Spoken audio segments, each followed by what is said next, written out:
up, Sauce Gang, and welcome back to the channel. Hot Sauce Beats here with a banger game theory Minecraft reaction for you. That is right, Game Theory's back with another Minecraft video, and it's called Game Theory Even the Trees in Minecraft Have Lore. I have no clue what at all this is talking about. Maybe we're talking about the people that leave trees floating, which should be a crime in Minecraft. You can't leave trees floating because trees don't float, and it just makes the place look terrible. So maybe that's what it's talking about. I don't know. I'm beyond hyped to jump into this, but before we do, please show Game Theory some love by subscribing to the channel and chat. We're trying to get a 250,000 subs.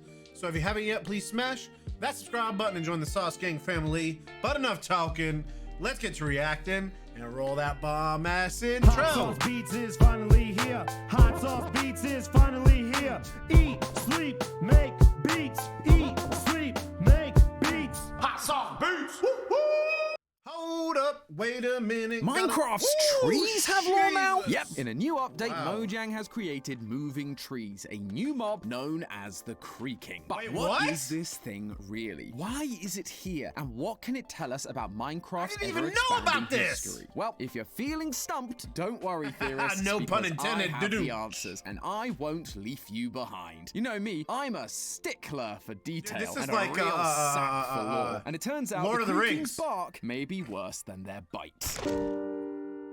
Get it? Trees have bark. Hello, Internet! Welcome to Game Theory, the Theory. show that's always helping Minecraft's lore branch out. Okay, I'm done with the Okay, puns. tree for puns, now. tree Instead, puns. I want to talk to you guys about something I have been so excited for. Minecraft's new update, The Garden Awakens. Inside this update was a brand new biome called the Pale Gardens, a biome that Mojang says is supposed to feel Enchanted? like it's dying. and they nailed it. They've got new grey-colored moss, grey leaves, grey grass, grey wood. Even the sky in the biome is grey. So, as a Brit, I felt Ooh. right at home. But it's the Awakens part where things get really crazy. Because alongside all of these new grey not all blocks, dead. a brand new mob has come out of the woodwork. Literally. It's called the creaking. And while it looks like the trees surrounding it, it's a little more aggressive than your average tree. When you're Ruh-roh, looking Shaggy at Poo. it, it'll be still as a, well, tree. But turn away, and it's lights out for you. Don't blink.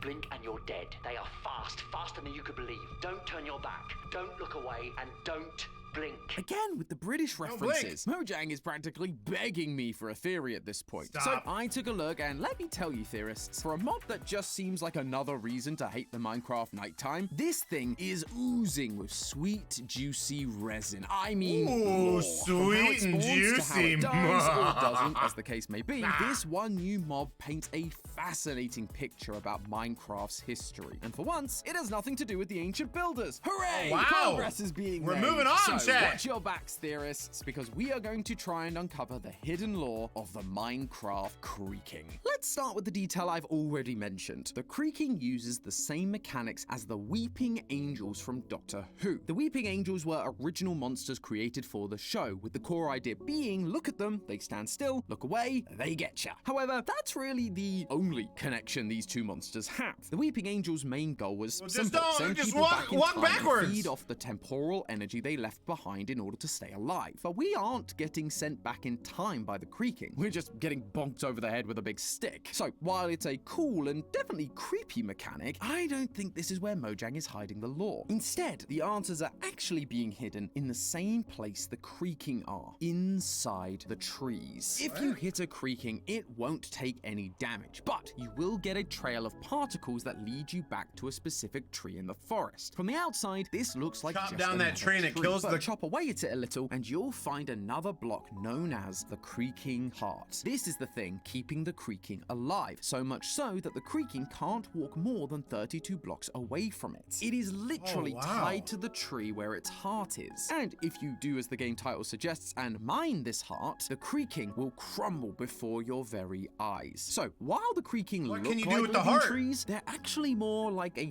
physical manifestation of the tree's heart or spirit, connected to, but not physically the same as the tree they've spawned from. And once I realized that, my mind was immediately taken to something I've talked about a surprising amount on this channel over the last year: Greek mythology. I'm sure my history teacher is delighted that I'm putting that ancient history module to good use. Here's to you, Mr. Bastable. You see, in Greek mythology, there are these spiritual beings known as as nymphs. These are basically the personification of nature itself, and they are usually tied to a place, a landform, or, you guessed it, trees. All of these nymphs have different names, powers, and stories depending on the type of tree or place they are connected to. But for us today, the ones we need to focus on are the dryads, specifically the subcategory of hamadryads. The dryads were the nymphs associated with oak trees and were seen as the protectors of those trees, making sure they grew and that no one chopped them down. But the hamadryads had an extra reason to protect the forest. While regular dryads would just appear near the trees they were connected to, hamadryads were tied directly to the tree's life force. So if the tree died, so did the hamadryad. Are you beginning to see the hamadryads, all of them, of nature tied to the life force and location of a specific tree, namely one that is made of a type of oak? The creaking are Minecraft's version of the hamadryads from Greek mythology, which actually ties in really well with Minecraft's general ethos. The ancient Greeks had very strong feelings about respecting and protecting nature. It's why so many of their Chat, this is another, like, do you think we will ever truly figure out the lore to Minecraft?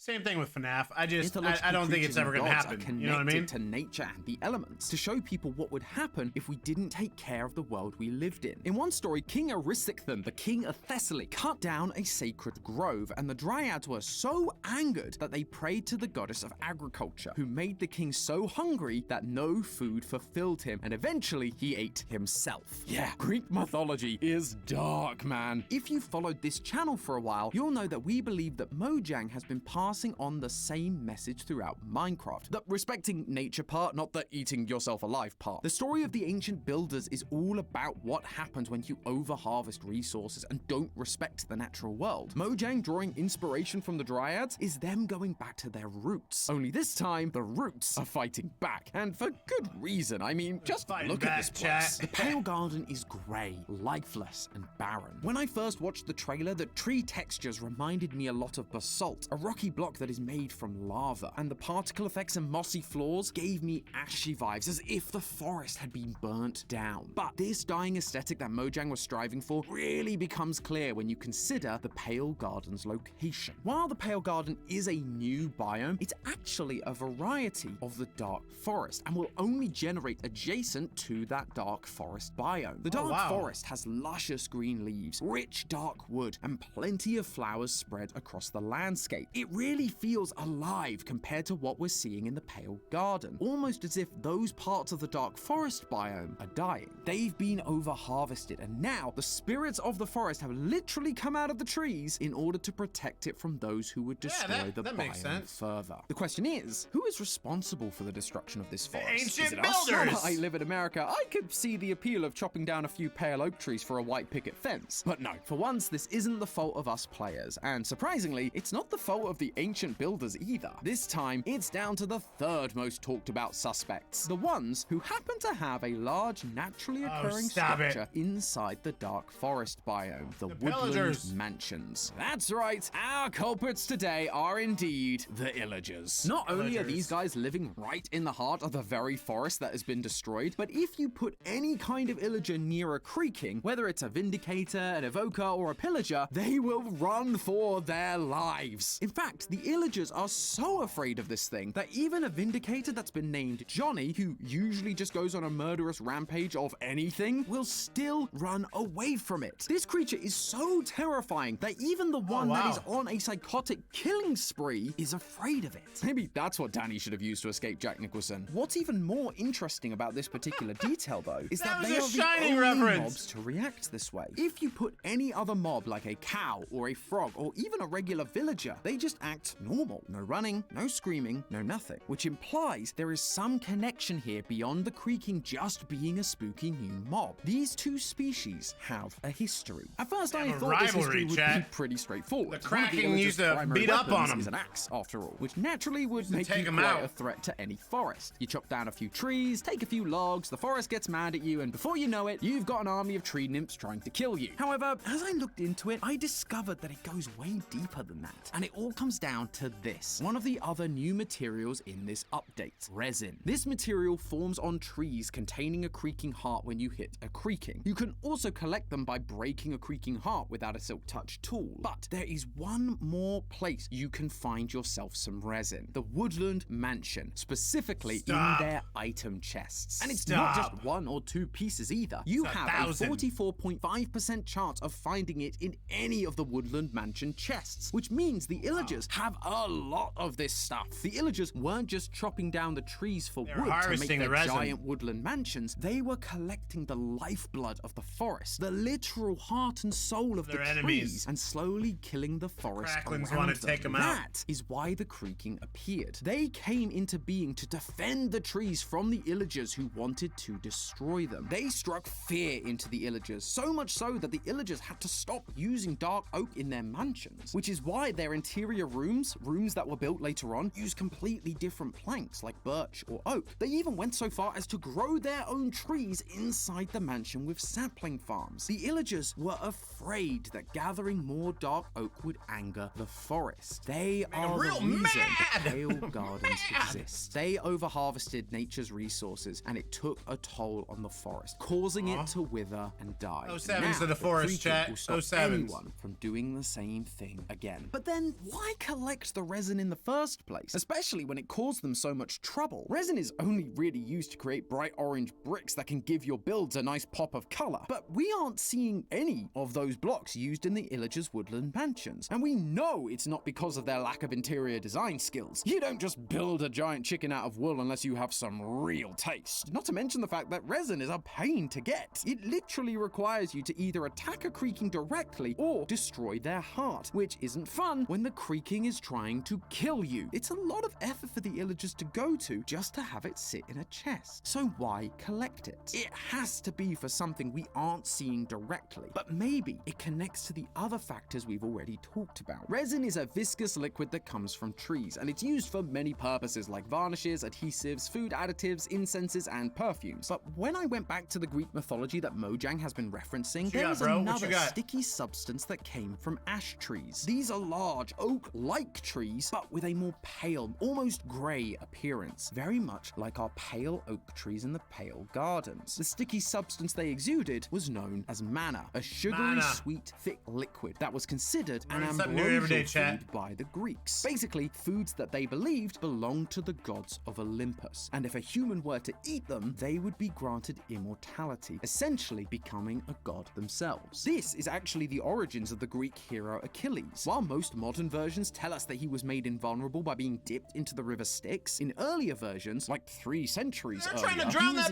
instead anointed with ambrosia to make him invulnerable. What else is invulnerable? The creaking. And when you hit them, you can see this ambrosial immortality connection happening in real time. Hitting a creaking releases 2 sets of particles, some grey, some orange. But if you look closely, you can see that the grey particles move towards the tree, and the orange particles, the ones that are the same colour as the resin, move towards the creaking. The resin is what is giving the creaking its immortality. They shed their old dead particles, and they are replaced by new resin to keep them alive. Resin isn't just some new useless block. In the lore, it's immortality juice. And remind me, which other race of beings in Minecraft have a heavy focus on immortality? That's right, the Illagers. In previous theories, we talked about how the Illagers were working with the ancient builders to try and defeat the Wither using the trial chambers, which is why there are pillager outpost-like structures down in the ancient cities. But after the devastation of both the Wither, the Warden, and their ancient builder friends abandoning them for the end, they knew they had to protect themselves. They began experimenting with life and death, figuring out how to control souls, turning the Allay into the Vex, villagers into Ravagers, and bringing zombies to life. But most importantly, they created Totems of Undying, an item that stops you perishing after a fatal blow. It also gives you a bunch of buffs, including regeneration and fire resistance, all to keep you alive for longer, to try and make you immortal. This is why the Illagers were really harvesting the forest. They were doing whatever they could to get their hands on the power of immortality. This resin, this ambrosia, this food of the gods would be the